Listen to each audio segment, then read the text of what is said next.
It's okay to not feel okay when things are not okay. Because of the way the universe is created, we each of us live in two worlds at the same time. We have to live in the outer life of our own bodies and the inner life of our own souls.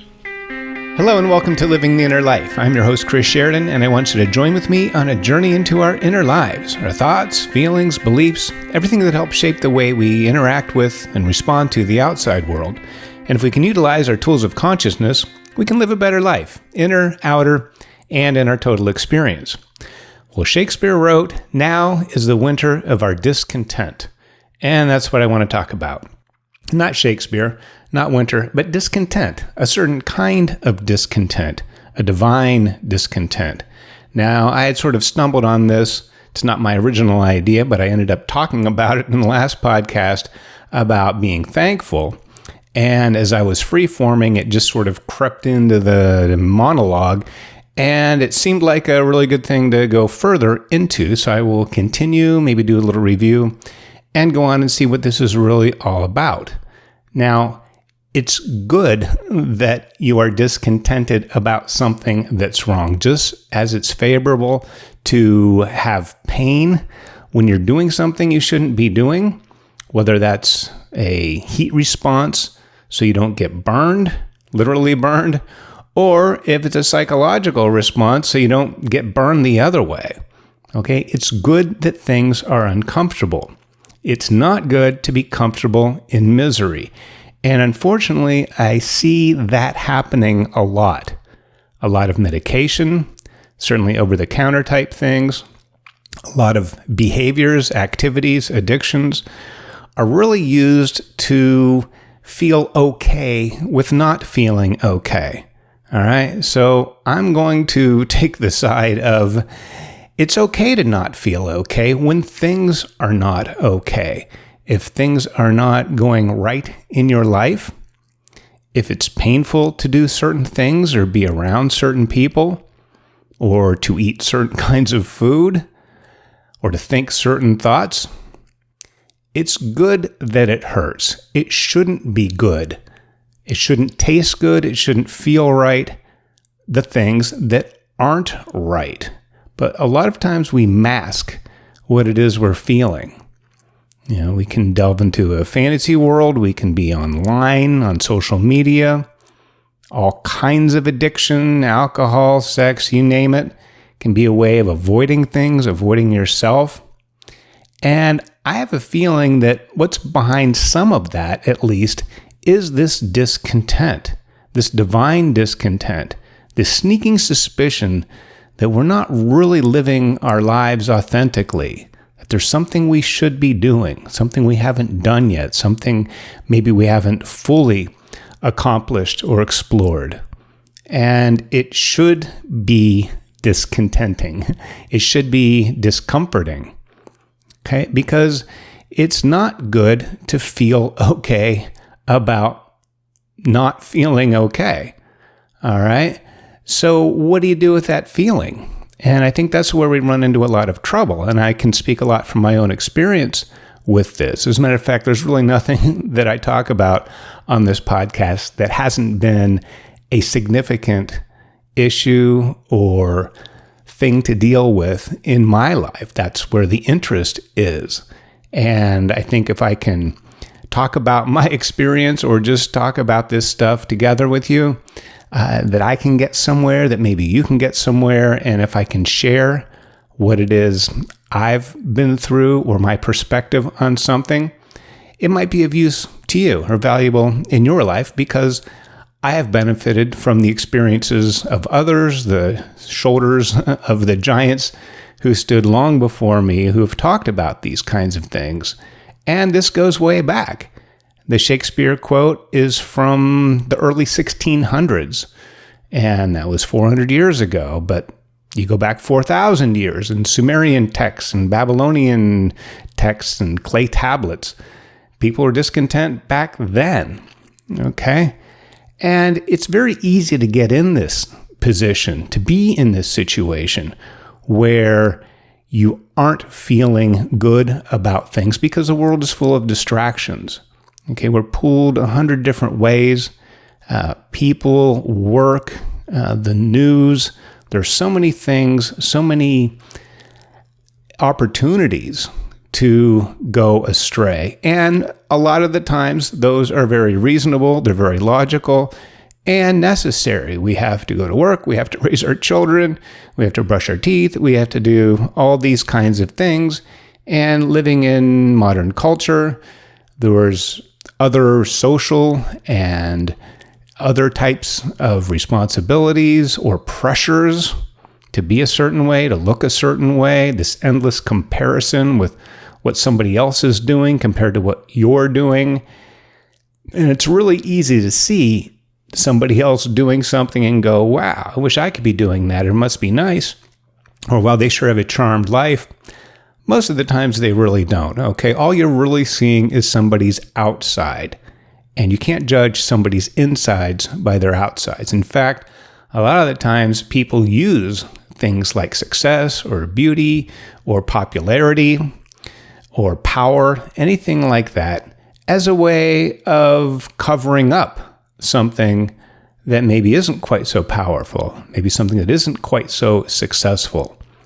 Like a bully. Most bullies are bullied themselves, and they don't want anybody to know.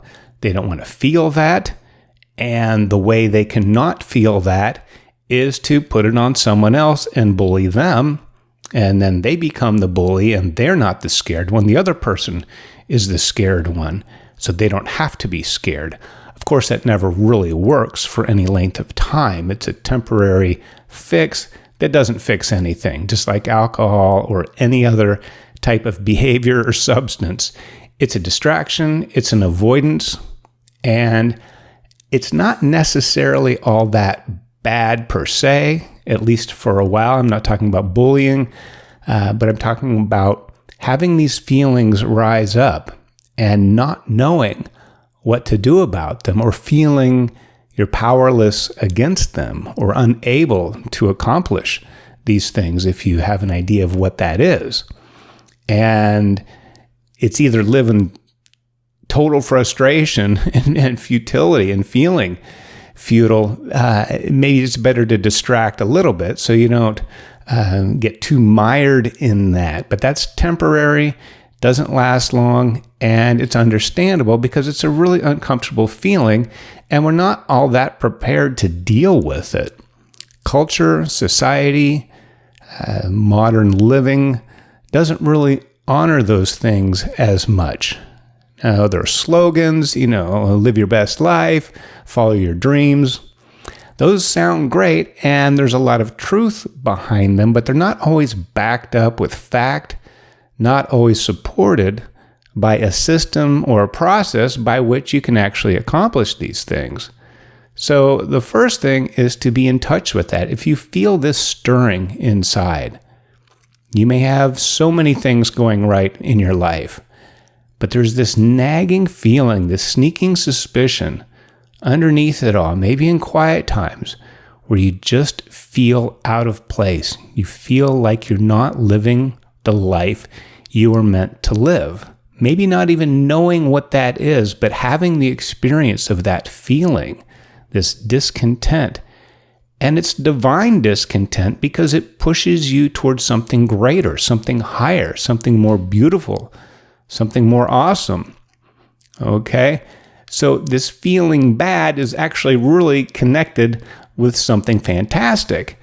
But it's the gap between the two that can be so frustrating, and it can just make you want to give up or just not even deal with it. People say, oh, don't go there. Well, actually you do. You have to go there, and that's where we're going. So to feel this discontent, it's very easy, like any other symptom that we get. It's very easy and somewhat understandable that you'd want to stop the uncomfortable feeling. Like I said in the last podcast, it's like the old joke. The guy goes to the doctor and says, Doc, it hurts when I do this. And the doc says, well, don't do that. Well, you have to do that, but you don't want to do it in a painful way.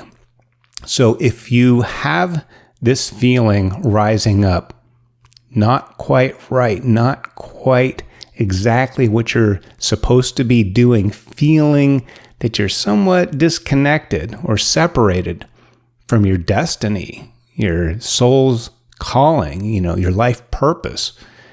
And you may not even know what that is, but you can have that feeling. And when you get it, recognize it and say, wow, something's not quite right. This doesn't feel good. You may not know what it is. You may not know all about it, but sit with it. Don't just cover up the feeling. It's trying to tell you something. Okay? It's communication. It's divine discontent. And know that it's divine because it is a higher thing. It's the higher you. Okay? It's yourself calling you, saying, hey, listen up. We got to get on the ball here. Let's live our life. We're meant to do something else. It probably knows something you don't, or at least you're not fully aware of. So to recognize this feeling, you have to first distinguish between some other kind of feeling. Okay, there's a lot of ways to feel uncomfortable or feel discontent. Okay, and if it's something superficial, that the person down the street has a bigger truck than you, or a nicer house, or any other thing or perceived sense of success, or that, oh, geez, these other people have this satisfaction. You're really in this comparison game, and you can never really win that because there's always going to be somebody that has more or seems like they're having a better life or they're living their truth and their destiny. It's maybe not true. And even if it is, to compare yourself to them, that's their trip. That's their destiny. That's their soul's calling, their longing that they are fulfilling, if indeed they are. So distinguish this feeling between other feelings and this divine discontent.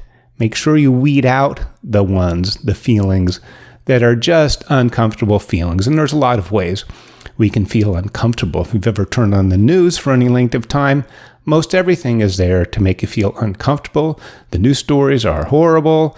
It's this problem here. It's something with Congress. It's something with a war. It's something with poverty.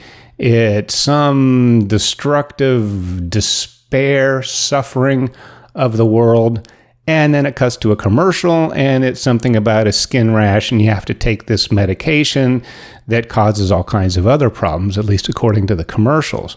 So it doesn't really seem like there's a lot to be content with. All those things can produce a really negative feeling.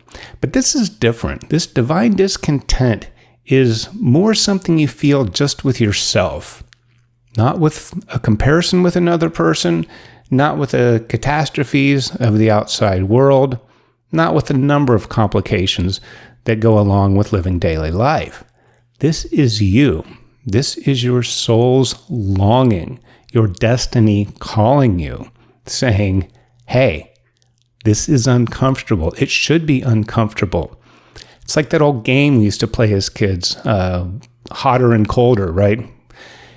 You're supposed to be looking for something, and somebody says, oh, maybe a hidden object. And if you get closer to it, somebody goes, oh, you're getting warmer, getting warmer. And if you move away from it, getting colder. Ooh, ice cold, you're freezing. You're way off. You're in Antarctica. It's not happening. Oh, closer, warmer, warmer. Oh, hot, red hot. You're on fire. Then you're on the target. Okay? So it's telling you warmer, colder. And this colder is this winter of our discontent. It should be cold. It's saying, ooh, burr, this is not good. Come into the warmth. Come back to the light. Come back to the life that is hidden. And this signal that we get, this discontent, is like the person saying, colder, warmer, colder. And the colder it gets, the more discontent you feel. And unfortunately, what can happen is, even if you recognize this discontent and have some idea of what's behind it, the longer you go without really honoring it fully, not only does that feeling get stronger, sometimes it can actually become numb. It can become the new normal. Okay, well, you just accept that. Well, I just have anxiety. Well, I'm just uncomfortable. Or you take another medication or over-the-counter thing or other distraction, whatever you want to do, so you don't feel that. But I'm asking you, because I'm asking myself, because I'm feeling this now. This is very much current events for me, feeling this discontent. And I don't exactly know what it is, but I know it has something to do with at least part of my life that I'm not living fully. Now, I have been doing this podcast, for instance, just maybe a couple times a week for most of this year, but these last couple months, it's been kind of sporadic. It's been once a week at best. I even had a span of time where I didn't do that, and that became very uncomfortable. Now, there's other things I do in my life, and things I should be doing, things I am doing, things I probably shouldn't be doing. But this is something that I've been doing consistently. This is episode 71, I think. And I actually feel the discontent when I don't do it. Okay? I do feel satisfaction every time I get one done and put it up online, and maybe people listen. Thank you for listening, by the way. If you're listening, you're hearing this now. Thank you very much. This has been really a great journey for me to share some things that I've been studying, experiencing, working on for several decades. And I do like speaking. I like speaking my truth. And I like not having a script. I love the extemporaneous, off the cuff, unscripted, unedited, all the bark and everything on the tree, nothing sanitized or too pre-programmed for you. This is, of course, I pick a topic beforehand and maybe I have some idea of how I want to start off, and then it's off to the races, and who knows where it's going to go, and here we are. So get in touch with that feeling, ask it, dialogue. Okay, what do you want? What is this telling me? Okay, why do I feel this restlessness, this discontent? What do I need to know? And I think a lot of the times we do know, or at least know to a certain degree. And sometimes knowing then actually brings more avoidance. But be fearless, or at least be open. How about that?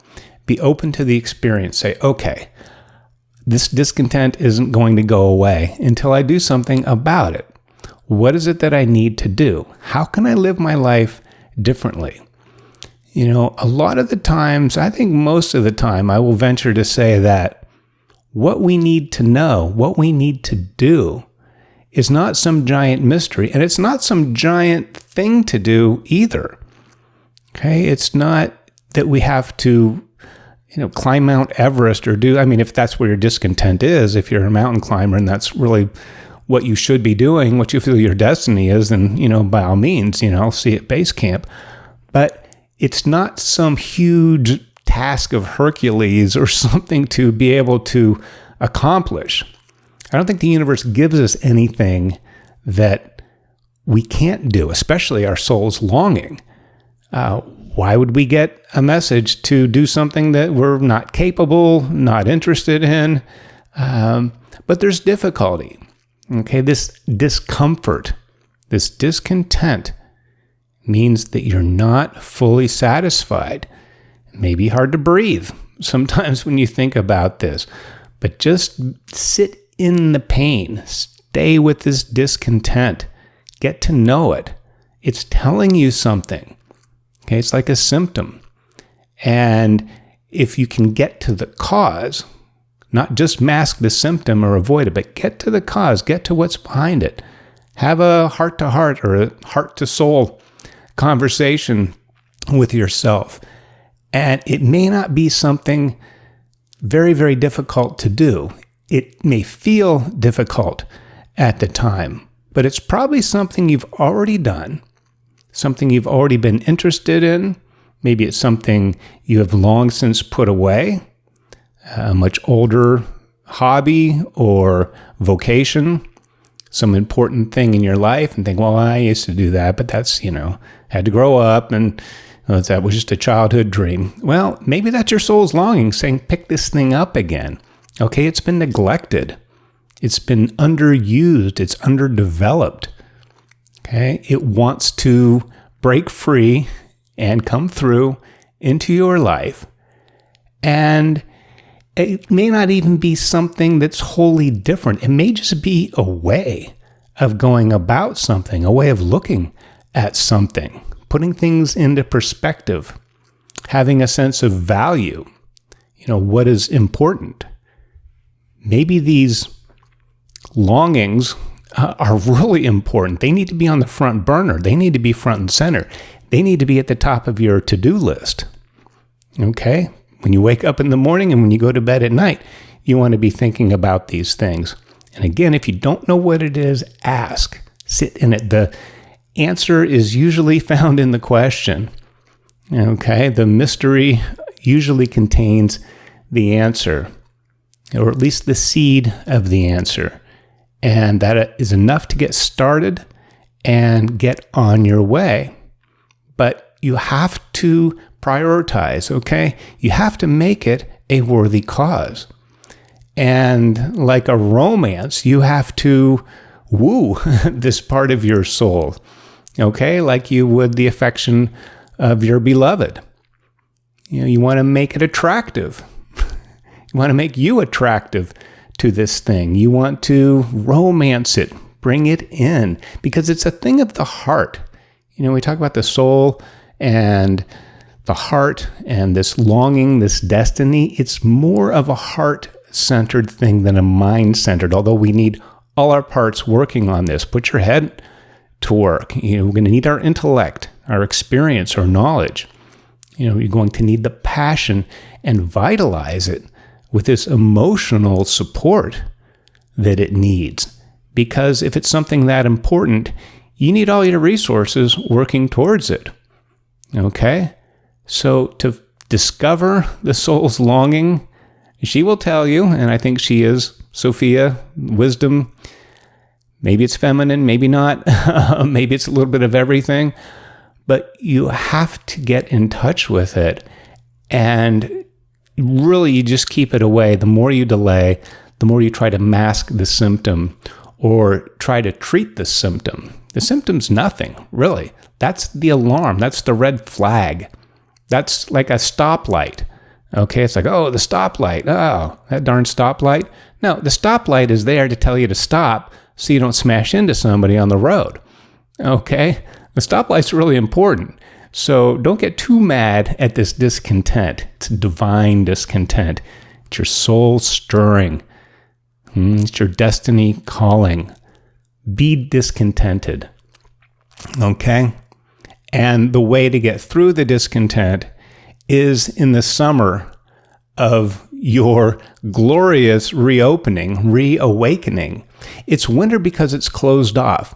Like the trees and the groundhog and the bear and everything goes to sleep in the winter. The leaves fall off. It's cold. It's dreary and all those things. But it's a season, okay? Maybe think of Shakespeare's words in that. This now is the winter of our discontent. Doesn't have to last forever. It's seasonal, okay? And this is a season for this discontent that will become fully bloomed, fully awakened, full of life when the spring and the summer return. As long as you're doing the necessary things. And actually the winter, this is around the 1st of December that I'm recording this, wintertime is a good time for that. It's a great time for the inner life. Even the sun is spending less time up. The days are getting shorter. They'll be very short soon. And the nights longer, colder. It's a great time to do a lot of your inner work. So when the thaw comes in spring and the flowers bloom and life returns and the warmth comes down, you're going to be ready. You're going to open up. It's the sun in you that needs to be released in this cold winter of your discontent, this divine discontent, and ask that divine power to help you. Okay? It wouldn't be sending you this signal if it wasn't important. And it also wouldn't be doing that if it wasn't going to support you. Okay? It's not an unfunded mandate. This is something that is fully supportive. You wouldn't get this goal, this dream, if you weren't able to accomplish it. So find out what that is. Stay in the discontent. Don't ignore it. Like any other symptom or a red light at an intersection, use it as a warning. Use it as a guide, telling you what it is you need to go, how you need to go about it, and open up and become this more amazing, more incredible person than you already are, because you already are this. It's just a matter of awakening it, realizing it, and making it happen in your life.